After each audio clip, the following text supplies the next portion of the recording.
Well, earlier on today, the members of the Stop HS2 campaign were lobbying outside Parliament. Joe Rukin is the Stop HS2 campaign manager and joins us on the phone now from Parliament. Joe, good evening. Good evening. What happened earlier on today? I mean, you were outside Parliament. Did many MPs speak to you? Yeah, we had quite a few MPs speaking. Obviously, for your listeners, Andrew Bridgen, the North West Leicestershire MP, was one of them, but MPs from Labour and the Conservatives, from up and down the country, Natalie Bennett, leader of the Green Party, had one of the UKIP candidates speaking, and, went quite well. We're happy with it. Well, what was the general feeling, though, amongst MPs? Well, the feeling of the MPs that we've spoken to, of course, is that we're going to keep fighting on, and obviously they were going to rebel and going to vote against the bill tonight. And, you've got a lot of disillusionment amongst the MPs who are voting against, and you've got to remember that a great deal of these are not affected by the route. They are the MPs who have actually read the documents.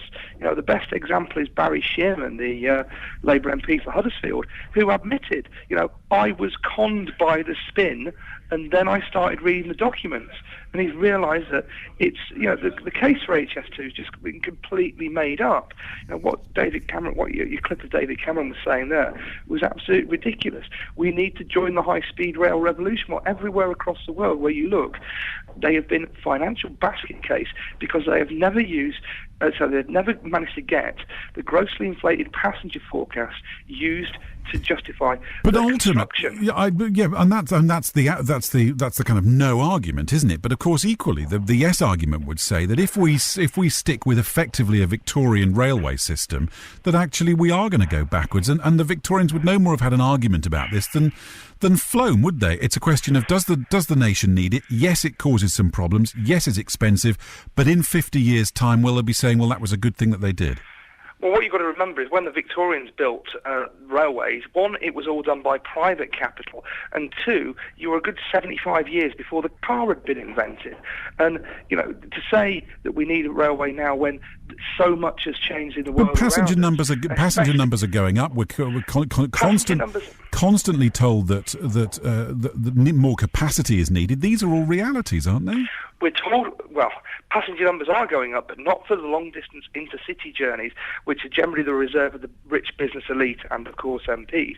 Commuter journeys, short distances, those are the journeys that, the majority of people use, and the people making those journeys are still going to face crush hour conditions because HS2 is going to do nothing but I understand to alleviate that whatsoever. I understand that, but hang on a minute. Saying that the intercity journeys are for the rich business elite, I suspect for those people who have been standing on the train to get down there this morning or coming back at 7 o'clock tonight, will consider that a bit rich. Well, the thing is, if you really want to increase capacity on, say, you want to do that on the West Coast Main Line or the East Coast Main Line, you have longer trains. You declassify first class. You just, declassifying first class and sticking an extra carriage, you could almost double the number of seats on a Pendolino on the West Coast Main Line and not spend £50 billion in the process. And it's not 50 billion because that's the 2011 price. That's 3 years out of date. So you've got 3 years inflation to get to today. You've got another 3 years inflation before they start building it. Another 20 years before the buffers hit Manchester. So the costs are going to go up and up and up.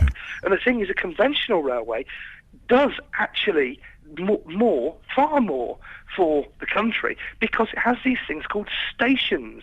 It interconnects with a place along the route, and HS2 does none of that. It doesn't even interconnect, besides Manchester, Piccadilly and Euston, with the existing stations in the city it's going to. Okay, so it's massively unsustainable on that respect as well.